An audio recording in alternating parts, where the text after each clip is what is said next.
जय हिंद। मैं हूं राजेश सिन्हा और मेरे साथ मेरे वरिष्ठ सहयोगी दीपक चौरसिया जी हैं। आज फिर से हम पश्चिम बंगाल की ही चर्चा करने वाले हैं। आज वहां पर शुभेंदु सरकार ने कैबिनेट की मीटिंग्स की थी और मीटिंग के बाद कई बड़े फैसले हुए हैं। तो आज दीपक जी से समझने की कोशिश करेंगे जो बड़े बड़े फैसले आज शुभेंदु अधिकारी सरकार ने पश्चिम बंगाल में किया है उसका मतलब क्या है, उसके मायने क्या है और पश्चिम बंगाल की राजनीति और वहां की जनता पर उसका क्या असर पड़ेगा। सर, पहली तो बात यही है कि 3,000 रुपया जो अन्नपूर्णा योजना उसको स्वीकृति दे दी गई है। देखिए, आप दिल्ली में ये काम नहीं हुआ है अभी तक। नहीं हुआ दिल्ली में इन प्रिंसिपली तो एग्री हुई है यहाँ ताबड़तोड़ 2,500 देने की, लेकिन दिल्ली में ये काम नहीं हुआ है। उनको पता है, भारतीय जनता पार्टी को बहुत अच्छी तरह पता है और शुभेंदु अधिकारी को भी ये बहुत अच्छी तरह पता है कि ये एक ऐसा राज्य है जहां पर अपोजिशन कभी भी वापस पलट सकती है। ठीक है, 5 साल दिक्कत तो नहीं है शुभेंदु अधिकारी को, 5 साल के लिए उनके पास बहुत अच्छा और पर्याप्त बहुमत है, लेकिन इतना जरूर है कि ममता बनर्जी सड़क पर उतरकर नाक में दम सरकार की जरूर कर सकती हैं। तो इस के चलते जो है शुभेंदु अधिकारी बहुत सतर्क है। शुभेंदु अधिकारी 24/7 काम कर रहे हैं, उसी तरीके से काम कर रहे हैं जो जैसे ममता बनर्जी क्या करती थी, वो भी काम तो 24/7 करती थी। अब कैसा करती थी, क्या करती थी, किसका तुष्टीकरण करती थी, किसके साथ खड़ी होती थी, किसके खिलाफ हो जाती थी, ये एक अलग विषय है, ये एक अलग मसला है। लेकिन शुभेंदु अधिकारी को पता है उनके पास राजनीतिक चुनौतियां बहुत है और शुभेंदु अधिकारी को ये भी पता है कि इन राजनीतिक चुनौतियों के चलते उनको जो भी करना है बड़ी तेजी से करना है। और इस राज्य में वो 15 साल बाद सत्ता में आए हैं, तो पहले दिन से ही काम करते हुए दिखना चाहते हैं। आपको याद होगा उनकी जो पहली कैबिनेट की बैठक हुई थी उसमें जो आयुष्मान भारत योजना है उसको उन्होंने सबसे पहले इंप्लीमेंट किया। और ये प्रधानमंत्री का खुद का वादा था कि आयुष्मान कार्ड आते से ही लागू होगा, क्योंकि ममता बनर्जी ने जानबूझकर आयुष्मान कार्ड को पश्चिम बंगाल में केंद्र की योजना है ये कहकर लागू नहीं किया था। और दूसरा, उन्होंने जो दूसरी सबसे बड़ी काम किए थे उन्होंने, वो था 45 दिनों के अंदर बीएसएफ को बांग्लादेश बॉर्डर पर जमीन दे देना ताकि बंगाल और बांग्लादेश के बीच में फेंसिंग हो सके, ताकि घुसपैठ को रोके। तो मेरे ख्याल से ये प्रमुख एजेंडे हैं। देखिए, सरकार को न केवल काम करना चाहिए बल्कि काम करते हुए दिखना चाहिए। और बड़ी मुश्किल से भारतीय जनता पार्टी ने पश्चिम बंगाल के अंदर अपनी पैठ बनाई है। भारतीय जनता पार्टी की राज्य सरकारों के बारे में आप ये बात कर सकते हैं कि वो जहां पर आते हैं आपको प्रो इनकम्बेंसी ही दिखाई देती है और वो काम ठीक ठाक करते हैं, काम ठोक बजाकर करते हैं, अपने वादों को इंप्लीमेंट करते हैं। और शुभेंदु अधिकारी को पता है, क्योंकि आप देखिए 2012 का उत्तर प्रदेश किस परिस्थिति में जो है 2017 का उत्तर प्रदेश किस परिस्थिति में मुख्यमंत्री योगी आदित्यनाथ सत्ता के अंदर आए थे और किस तरह से वहां अल्पसंख्यक तुष्टीकरण चल रहा था। यही हाल पश्चिम बंगाल का है, किस तरीके से वहां पर जो है अल्पसंख्यक तुष्टीकरण के अलावा वहां पर लॉ एंड ऑर्डर की स्थिति जो है खस्ता हाल थी, वही हालत पश्चिम बंगाल के हैं। तो मुझे लगता है शुभेंदु अधिकारी अब इन तमाम चीजों को दुरुस्त करेंगे और एक ही नहीं, उन्होंने कई सारे फैसले लिए हैं अपनी इस कैबिनेट बैठक के अंदर। हम एक एक करके आएंगे और बाद में मैं कंक्लूड भी करूंगा। हाँ, बताइए ना। विपक्ष आरोप ये लगा रहा है कि योगी का जो बुलडोजर का मॉडल था वो वहां शुरू हो गया पार्क सर्कस में। बिल्कुल, पार्क सर्कस में ऐसा हुआ और क्यों ना हो, क्योंकि ये मैंडेट है। ये मैंडेट इसलिए है क्योंकि मुख्यमंत्री योगी आदित्यनाथ जब भाषण देने के लिए जाते थे तो लोग बड़े बड़े बुलडोजर की फोटो लेकर आया करते थे। आपको पता है मुख्यमंत्री योगी आदित्यनाथ का ये बुलडोजर मॉडल इतना सक्सेसफुल हुआ कि बाकी राज्यों के मुख्यमंत्री शिवराज सिंह चौहान जो कभी नहीं करते थे उन्होंने करना शुरू कर दिया। आप राजस्थान के अंदर देखिए, महाराष्ट्र के अंदर देखिए, कई राज्यों के अंदर जितने बीजेपी शासित राज्य हैं सभी बुलडोजर का इस्तेमाल करते हैं। और यही नहीं, शुभेंदु अधिकारी ने तो और बुलडोजर ऑर्डर कर दिए हैं कि अब बुलडोजर जो है अवैध जगहों पर चलेगा। और पश्चिम बंगाल में ऐसा बहुत इंफ्रास्ट्रक्चर है जो बांग्लादेशी घुसपैठियों ने बनाया है और वो इंफ्रास्ट्रक्चर धीरे धीरे, पहले झोपड़ी बनी, झोपड़ी के बाद जिसको हम बोलते हैं ना, वो चादर होती है जो स्टील का, उसका बना, फिर उसके बाद थोड़ा कच्चा मकान बना, थोड़ा उसके बाद पक्का एस्टेब्लिशमेंट हो गया।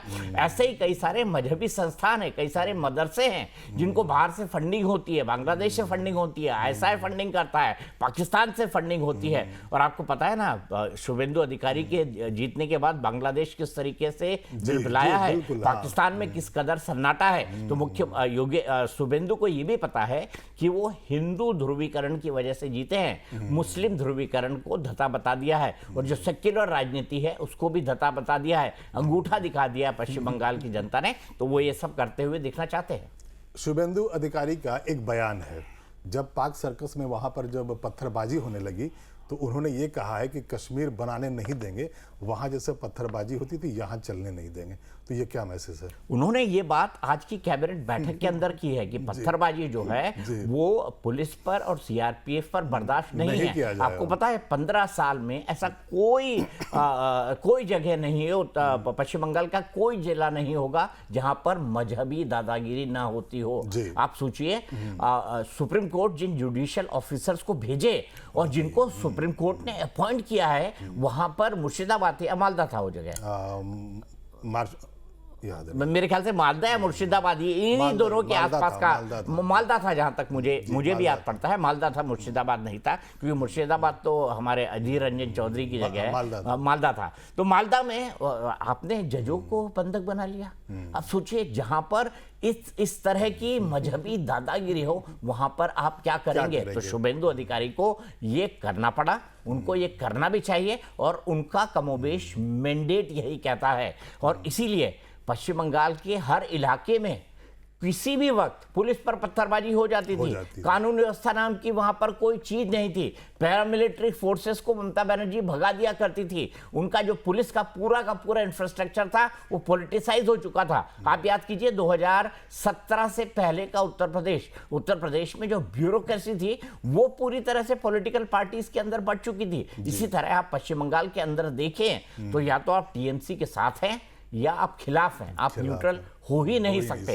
तो मेरे ख्याल से शुभेंदु अधिकारी ने ये ठीक किया है, और शुभेंदु अधिकारी को ये करना भी चाहिए। अब भाई पुलिस पत्थर खाने के लिए वर्दी थोड़ी पहनती है, ना ही सीआरपीएफ पत्थर खाने के लिए वर्दी पहनती है। मेरा तो मामला है, जो पत्थर मारे उसे लाठी मारनी चाहिए, आंसू गैस छोड़ने चाहिए, और अगर जरूरत पड़े जो कोई गोली चलाए उन पर, तो उनको पलट के गोली भी चलानी चाहिए, क्योंकि आखिरकार वो हमारी सुरक्षा बल हैं, हमारे सिक्योरिटी फोर्सेस हैं। उनकी सिक्योरिटी अगर खतरे में पड़ जाएगी तो हमारी सुरक्षा क्या करेंगे? और कानून का राज लाना गलत क्या है?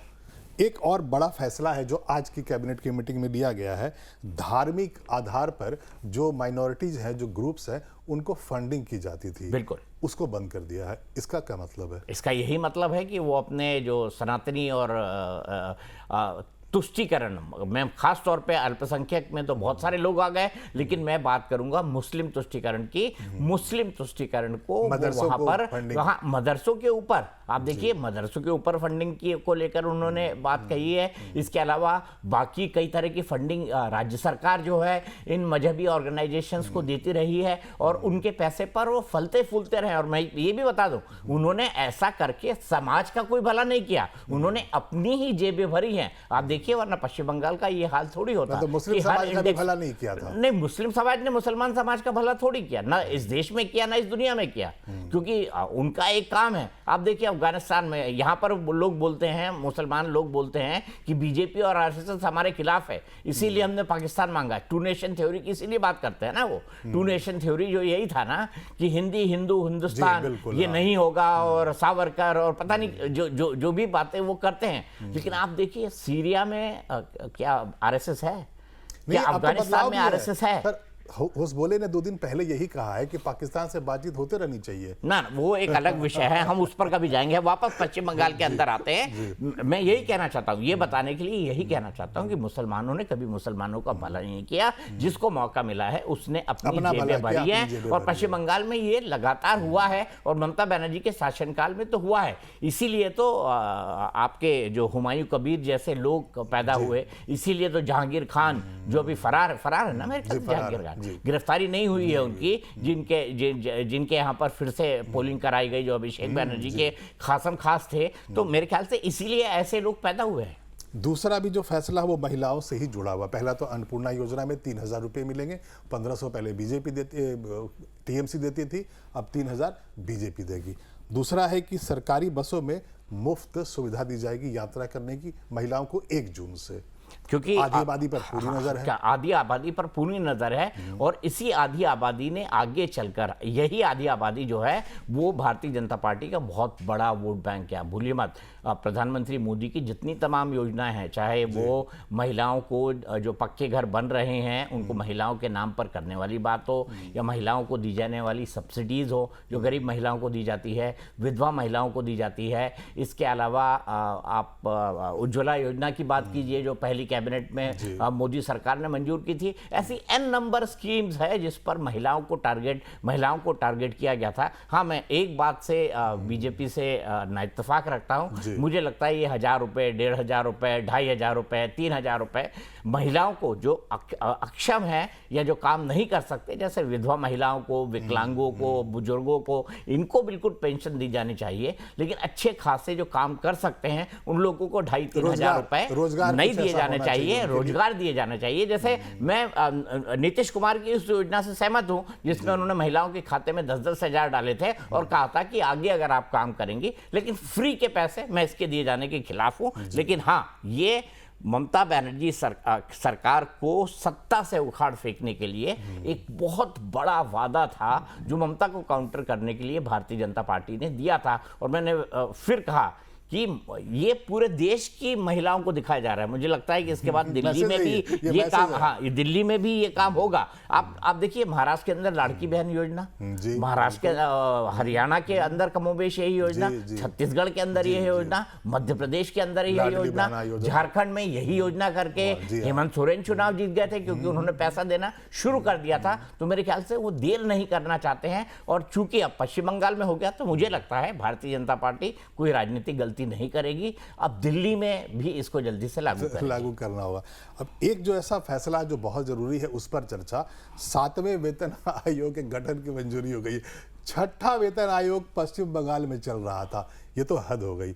मतलब ममता सरकार ने 6ठा वेतन आयोग उस वक्त लागू कर रखा था और बीजेपी ने अपने इलेक्शन कैंपेन में ये कहा था कि हम उसे रिव्यू करेंगे और हम 7वां वेतन आयोग का गठन करेंगे। आज उसकी मंजूरी हो गई है। बिल्कुल, क्योंकि ये भी प्रधानमंत्री का एक वादा था, ये भी भारतीय जनता पार्टी का एक वादा था कि आते ही, क्योंकि सरकारी कर्मचारी एक बहुत बड़ा सेक्शन होता है। अब मैंने जैसा कहा कि पश्चिम बंगाल के अंदर पूरी तरह से सरकारी कर्मचारियों का राजनीतिकरण हो चुका था। तो मेरे ख्याल से हाँ, बिल्कुल हो चुका था। बिल्कुल टीएमसी के वर्कर्स की तरह काम करते थे हर जगह में, और उनकी मजबूरी भी रही होगी 15 साल, क्योंकि ममता बनर्जी के साथ तो यही है ना कि आप या तो मेरे साथ हैं या मेरे खिलाफ है, बीच का तो कोई मामला ही नहीं है। तो सरकारी नौकर बेचारा क्या करेगा, उसे तो सरकार से ही तनख्वाह लेनी है। तो मुझे लगता है कि ये उनके मोरल बूस्टिंग के लिए है, और मोरल बूस्टिंग के साथ साथ एक इंसेंटिव भी देता है ना। आदमी काम किस लिए करता है, सुबह से रात तक आप खटते हैं, वीडियो बनाते हैं, सुबह सुबह ऑफिस आ जाते हैं, रात में 11-12 बजे घर पहुंचते हैं, फिर सोते हैं, फिर उठते हैं, फिर ऑफिस आ जाते हैं। इसीलिए आते हैं ना कि आपको 1 तारीख या 7 तारीख को आपके अकाउंट में तनख्वाह आ जाए, या परिवार का सही भरण पोषण कर सके। तो अगर ये किया गया है सरकारी कर्मचारियों के लिए और नियमों के हिसाब से किया गया है, मुझे इसकी बड़ी खुशी है, बड़ी प्रसन्नता है। अच्छा फैसला है, वादे को पूरा किया गया है। तो पश्चिम बंगाल जब चुनाव चल रहा था उस वक्त जो कैंपेन हो रहा था उसमें बीजेपी के सारे नेता, प्रधानमंत्री अमित शाह बार बार यही कह रहे थे, यहाँ भय का वातावरण है, 15 वर्षों का जो शासन है उनका, तो भय की रात थी और बीजेपी भरोसे की सुबह का नारा दे रही थी। तो अब ये कहा जा सकता है कि उसकी शुरुआत यहाँ हो गई है। जो फैसले वो ले रहे हैं उससे ये लग रहा है, कम से कम फैसलों से तो लग ही रहा है। एक के बाद एक। और अब मैं आपको ये बताना चाहूंगा कि सबसे बड़ा मुद्दा ऐसी जगहों पर होता है कानून और व्यवस्था का। आप देखिए बिहार 2005 के बाद जब नीतीश कुमार आए, उससे पहले बिहार के अंदर किस तरह के हालात थे, लॉ एंड ऑर्डर की किस तरह के हालात थे। आप देखिए उत्तर प्रदेश, वहां पर लॉ एंड ऑर्डर के किस तरह के हालात थे। तो बहुत अच्छी तरह भारतीय जनता पार्टी इस बात को जानती है, और ये ट्राई एंड टेस्टेड फॉर्मूला है कि अगर आप कानून व्यवस्था को ठीक करेंगे, आम आदमी को चैन से जीने देंगे, तो विकास भी सही होगा होगा और जनमानस भी खुश होगा। जनमानस भी खुश रहेगा। खासतौर पर वो इंसान खुश रहेगा जो सुबह से रात तक खटता है, जो मध्यम वर्गीय है, जो गरीब है, जो बिलो पॉवर्टी लाइन है। क्योंकि मुझे बहुत अच्छी तरह याद है 2010 में जब नीतीश कुमार फिर से जीते थे तो मैं पटना से के गांधी मैदान से एक शो कर रहा था और मैं वहाँ एक रिक्शा वाला ट्रांजिस्टर लेके मगन घूम रहा था, तो मैंने उसको पकड़ लिया, मैं उसका इंटरव्यू करने लगा और मैंने वो इंटरव्यू 40 मिनट किया, भरोसा नहीं करेंगे। मैंने नहीं घूम रहा था रिक्शा वाला, हमारे साथ ही घूम रहा था, वहाँ पे शो था, बड़ी सारी ऑडियंस थी। तो मैंने उससे पूछा कि पहले क्या होता था? बोले पहले ये लालू के लोग, ये अहीर लोग, माफ कीजिए एक जाति सूचक शब्द का इस्तेमाल कर रहा हूं, लेकिन उससे कहा था ये अहीर लोग, ये जो कमाते थे दिन भर में वो रात में छीन के भाग जाते थे। लेकिन आज की तारीख में जो कमाता हूं कम से कम मेरी जेब में तो रहता है। ये अंतर है एक आम आदमी का, एक आदमी जो बीपीएल में है, जो सुबह से शाम तक रिक्शा चलाता है। तो मैं ये सेंटिमेंट आपको 2010 के बता रहा हूं, तो ये सेंटिमेंट देश के अंदर बड़ा ही है। और मुझे लगता है कि सब मुख्यमंत्री जानते हैं कि राज्य की कानून व्यवस्था को चुस्त और दुरुस्त रखना, इससे जो है इनको पॉलिटिकल डिविडेंड ही मिलेगा।